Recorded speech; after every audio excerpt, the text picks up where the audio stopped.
If a man takes another wife, he must not deny the first food, clothing, and conjugal rights, sex. Yeah. There were literally commands in the Bible that you had to have extra wives. If your brother had a wife and he died before he gave her a child, you had to marry her, regardless if you were married or not. Another verse says, if a man seduces an unbetrothed virgin, if you slept with a virgin that wasn't betrothed, given to promised to another man, you had to marry her. Didn't matter if you had a wife already, you had to. So how can we go back and say this shit is a sin? This whole doctrine came from Rome. That's why they call it romantic. One man, one woman. Jeez. The Romans were a bunch of dirtbags. They were sleeping with boys. They had prostitutes and mistresses, but they could only marry one.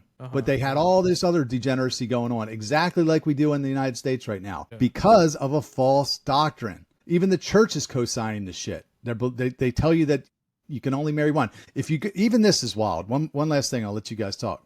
The definition of adultery is not what we've been told. The biblical definition of adultery always had to do with the marital status of the woman, never the man. You'll never see a man in the Bible called an adulterer for having more than one wife. Never. Now, if he sleeps with a married woman, then he's an adulterer. But if a married man sleeps with a single woman, that's not adultery. It may be sexual immorality or fornication. You can make an argument for that, but it's not adultery.